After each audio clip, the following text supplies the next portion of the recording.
Cool. All right. So my name is Jon Freilich. I am one of the organizers with Repair Café Silicon Valley. I have been volunteering since about 2018. Been involved in organizing for the last 2 or 3 years. And so I'm here to talk this evening about our digital registration system. Um, uh, Big thanks to Greg B on the call and Henny.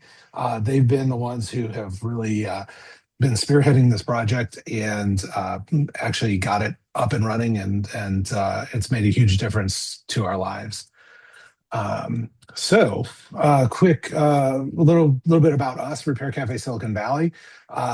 We started as Repair Cafe Palo Alto, and I'm glossing over a lot here, but Repair Cafe Mountain View as well, and we merged into Repair Cafe Silicon Valley about 3 4 years ago. We are a registered 501(c)(3). We're on track to hold 40 events this year, um, at 25 different locations, which is pretty amazing. We don't we revisit the same locations kind of on a rotating schedule typically, but we're still adding some new locations. And we go, if you're familiar with the Bay Area, we go everywhere from Palo Alto all the way down to Gilroy, so it's a very large swath. Our typical events will average about 40 volunteers and 150 clients bring things in. And yeah, so let me talk about where we started. We had the client would complete a paper form. They would hand that to a volunteer at our check-in desk who would enter it into a Google Sheet. Then we had other volunteers wandering around with Chromebooks with the Google Sheet open, and they would when a fixer was ready to take on a new repair, they would go over to the somebody with a Chromebook, and they'd look through the list and see what was towards the top of the list, and what was in their skill set, and they would go try to find that client, and it was a little bit of a mess. When they were done, they would write the results on the back of the form and hand the form back to the check-in desk, who would immediately uh, enter it into the spreadsheet, except when they didn't. And then we didn't, and then we wouldn't always get all of the entries into the spreadsheet at the end of the event, and so it made life a little bit difficult in terms of being able to tell our partners and sponsors what we were able to accomplish. So uh, we were very lucky that Henny stepped up and said, "Hey, I want to build a system."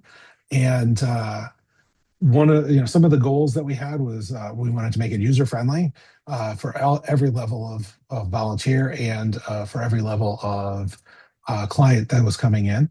We wanted to use it to speed up the line. One of the challenges that we had with the paper forms was the paper forms would become a bottleneck. Like the clients would fill them out, and if you think about it, if you have 30 people standing in line, all 30 people are doing that in parallel, and then they're handing it to one or two volunteers at the front desk who are processing those in series. So that became quite the bottleneck, and we wanted to be able to speed that up. Less typing for our volunteers at the front desk, and more fixing was kind of the mantra. And the one I didn't put on this list was better reporting. Better reporting is super important when we're working with partners to make sure that we can talk about what we accomplished, and so we can celebrate it with our volunteers as well. Um, there we go. All right, so the client flow. This is what we've come up with. The client comes, they scan a QR code they fill out the check-in form. I'll show you an example of that in a moment. They go to the check-in desk where we verify the information, and so there's still a volunteer. Still a step between the client just filling out the form and the fixer working with them. So there's a little bit of a quality control step. The clients are asked to grab a seat. Some events we actually still have coffee, which is wonderful. Um, and then the volunteer finds them, and they go and do a fix. When the clients come in, they first thing they usually see is one of our signs that say "Start here," and they scan the QR code, and this tells them basically what to do. We tried to simplify it as much as possible for the people who um, generally don't want to read things. They just want to be told what to do. So we do both. We try to meet everybody where they are. We have signs to help them, and then we typically have a volunteer working the line with a clipboard with one of these signs on it. The client will scan the QR code and they'll see this check-in form. They'll fill out the form, and you'll notice mainly what we're requesting is the first name and last name. We don't even require an email address, although most people do give it. The cell phone field is kind of a future use. I'll talk a bit more about that in a moment. And the zip code. We do require the zip code. And we do some really cool heat maps, which I just realized I forgot to put in this presentation. I'll try to show one at the end. But we do heat maps of where people are coming from for our events, which is kind of fun. We can configure the system by event for the number of items. Almost all of our events so far have required, we limit it to 2 items per household per person. And then they're shown the authorization and waiver that they have to agree to, and then they're asked to proceed to the check-in desk.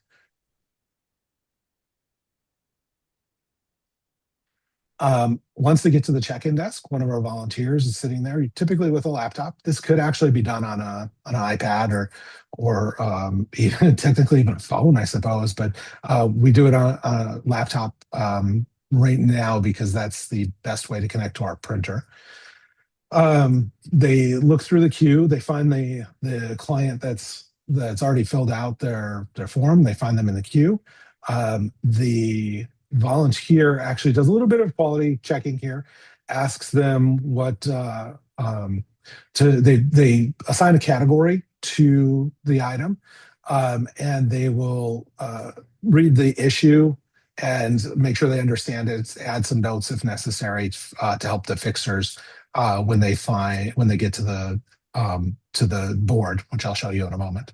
And then they print out this little receipt. We have a receipt printer, just like you would see at a cafe or coffee shop kind of receipt printer. It prints out this tiny little receipt, and that is run over to the board. So the picture on the left there, you can see we put them up on the board by categories. We put the oldest ones at the top, and then we ask the fixers to go over there, look at the categories they're interested in, read what's the fix that it requires, and see if it fits their skill set, and then they go off to find the client and do the repair.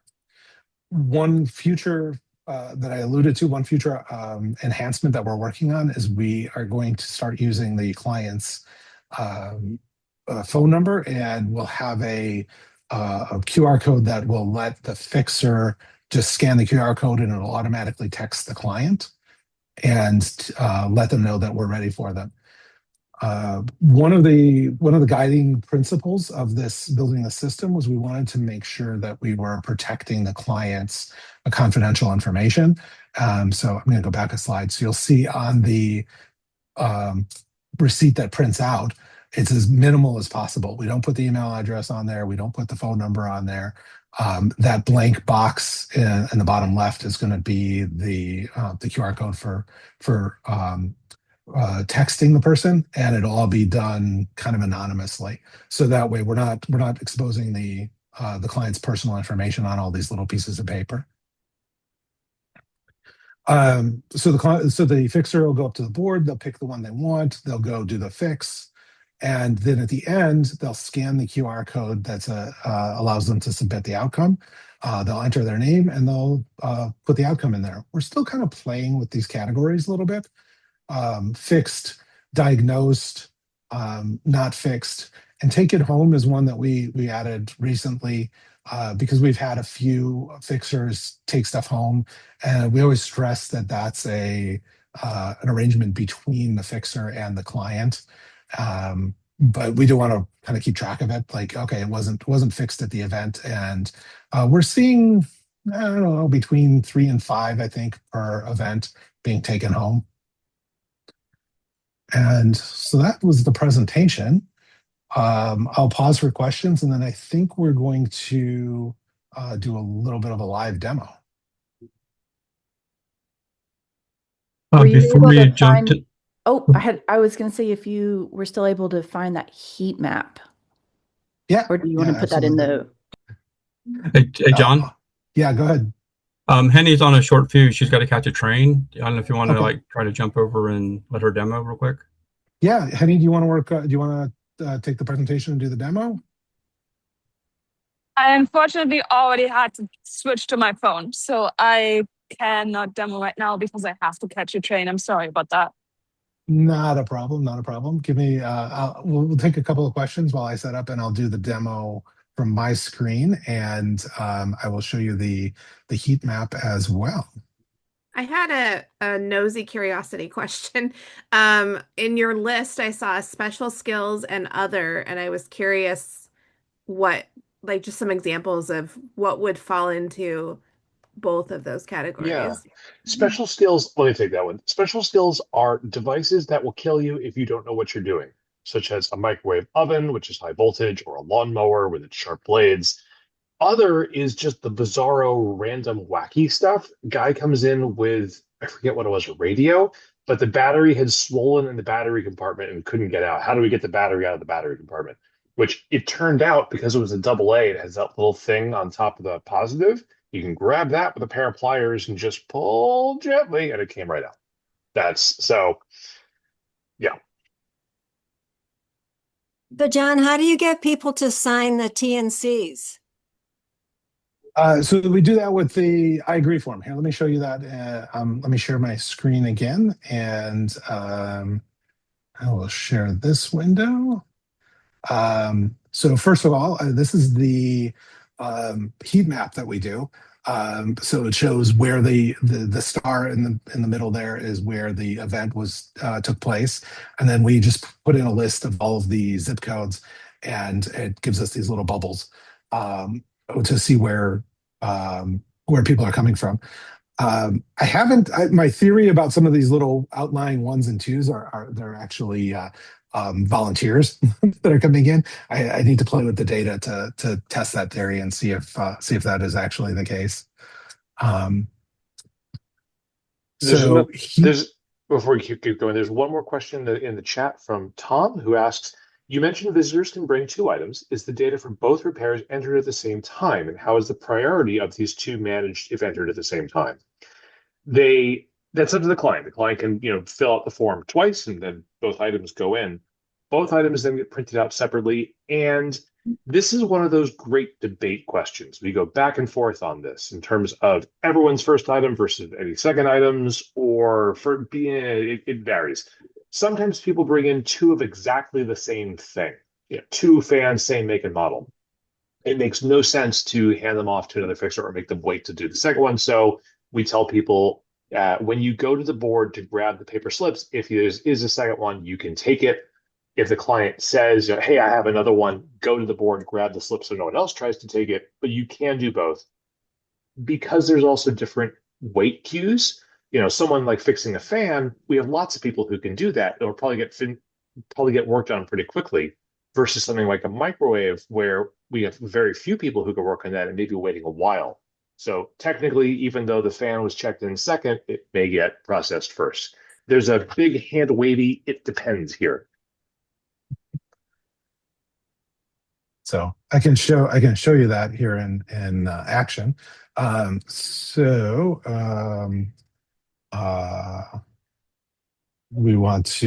fill in our name here, and I'll just type in my name. And then, like I said, the email address is actually optional whether we capture it or not. Oops, there we go. Whether we capture it or not. Phone. We do if they do enter an email address, we do have a checkbox here asking them if they want to subscribe to our newsletter. So we do that. Zip code 95014. And then this is where we ask for the first machine. So codec slide projector. Jesse, what's wrong with your slide projector? It only shows the slides are all displayed sideways. Okay. User error. Okay. No, if I can share, the most common thing that people put into this box is doesn't work. Yes. Which was what I was kind of hoping that John would put in here. Broken. Yes. Yes. Because this is a really good example of the quality control that John mentioned before. Blue jeans. So blue jeans. I lost my S there. Blue jeans. Torn, which is, a lot of, not, it's somewhat helpful, but not super helpful. So this is what the client is going to see. Typically they'd be on a phone to do this. And we click continue. This is where you'd ask the question about the authorization. So they see our release of liability here, and we make them check this box to say that they've read and agreed it, and then they can click the check-in. And we capture all of that. And so now this is the confirmation form. It's asking them to proceed to the check-in desk. And we use this little three-digit code. It just helps if we're really busy and they happen to have it on the phone on their screen still when they walk up to the desk. We can search it by the little three-digit code, and -1, -2 for the different items that they're checking in. If they've closed this screen and by the time they get to the front desk, it's not a big deal. We can just search it by their name and search it by their email address, whatever we want. We can. It's fairly easy to find them. John, quick question. Is that code generated around any sort of randomness, or does X always mean blue jeans, or? No. Greg B, do you want to? Sure. It's random. We leave out zeros and ones to, not have confusion. And recently we just switched the code to put a number only in the middle digit because we were getting some cute little 3-character or words that were popping up that weren't too polite. So we forced a number to be in there to make sure there's never a word. Awesome. And so here's the admin page that the front desk team is going to see. And there's a pull down menu here for different events. We just have a bunch of test data in here right now. But in theory, we could be supporting multiple events going on simultaneously in the system. As I was saying, we can search by the code, we can search by the name, email, we can find it. So it's X8D, it'll filter down to that really quickly. But it happens to be the last one that was entered, so we can click on it here. And as the front desk person, I would look through this. I would say codec slide projector broken. Can you tell me what broken means? Can you give me a little bit more information? Oh, doesn't power on. Okay, no problem. We can take care of that. And then we'll assign it a category. This one, that's one of the challenges is the categories get assigned based on the person who's doing the work. I would probably call this mechanical. Blue jeans, we would assign that to sewing textiles. Torn belt. Oh, it's the belt loop. Okay, we can enter that. A little bit more information for the fixer who's going to go see this on the board. We can also cancel an item. So let's say somebody put in here a gas-powered snowblower. Well, I'm sorry. Why do you have a snowblower in California? But more importantly, we don't work on gas-powered equipment at our repair cafes. So we would politely decline and click on the cancel item here. So we'll say approve and print all tickets. And this shows us the 2 tickets they're going to print. And we print them out to the little printer and hand them over to the runner who's going to take them over to the board that I showed you in the picture. All right, let me see if I can figure out how to show you the last step here. Hang on a second. I'm gonna have to cheat and pull this up on my phone. I was going to say, with the QR codes here, and anyone could pull this up and show it That's themselves. true. Well, no, I think you would have to be logged in because we're in a dev environment. Okay. But I think there we go. Okay, so this is what I saw on my phone when I scanned the QR code, and so I would enter fixer's name, and then what happened with this, whether it was fixed or not fixed, diagnosed. Diagnosed, we usually use that to mean, all right, we know what the problem is. We could fix it if we had the parts, but we can't, or time, but we can't do it here today. And so, hopefully they'll come back in the future and we'll put it in the fixed column. So we'll say this one was fixed and submit. John? Yeah. Oh, I was going to say, if you wanted to show the additional pull down with the non-fixed, the extra data we track now. Oh, I forgot about that. All right. So, let's see. I can. And generally with the diagnosed ones, we a lot of the fixers will try to help the client, show them exactly what part to order. We'll, usually give them a link where to buy it from, to try to encourage them to buy it and then bring it back to a next event, and we'll tell them when the next event is. Which one was that? It was the not fixed? Yeah. Okay. Not fixed. There we go. And those tie into that international organization that was trying to track data, so we can now export data into the format they want, and we can track the different reasons why we couldn't fix something. Yep.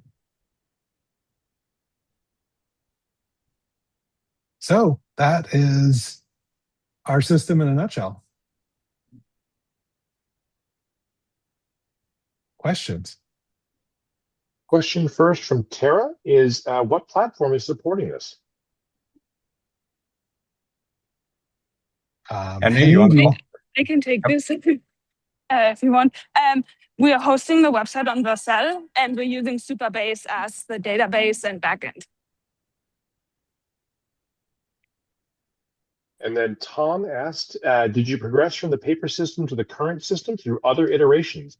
No, we didn't. We jumped directly from the paper forms and Chromebooks into the space age. We did iterate through the paper form multiple times before we got to this, and we actually had the whiteboard with the magnets on it. We used the handwritten paper forms on that, and that was one of the challenges. Was we would have this whiteboard with all of these forms, and it had everybody's name and email address and all kinds of confidential information, and that really bothered us. So that was one of the driving factors for switching to this system.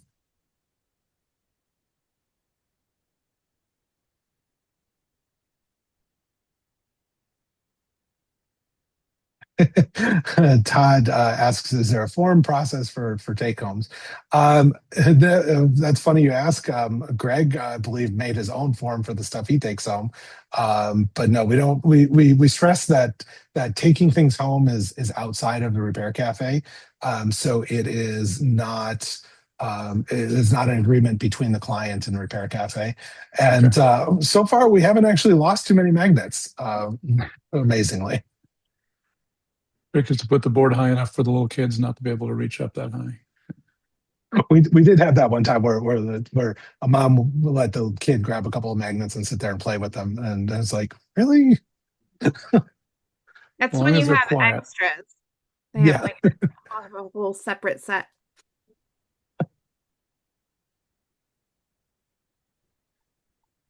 Yeah, you could definitely get some from me. I just made some magnets out of Sorry and Clue vintage board game pieces over the weekend. Oh, neat. How cool. Question also from Scoops. What about people who can't do QR codes or don't have a phone? We do have some paper forms at the front desk, and we'll hand those to people to fill out, and then the volunteer will simply type in the information for the client. And we also keep a tablet at the check-in desk. So we have actually not reverted to a paper form since we started this. So we'll bring out the tablet, and oftentimes some other client in line, whoever that person is, they'll jump in and help that person enter the information. So it's really, good sense of community. Everybody's trying to help each other. Yeah. And if you notice on the check-in form at the very end, once you've submitted your item, there's another button to press, which is check in another person. So it allows somebody to immediately go help somebody else.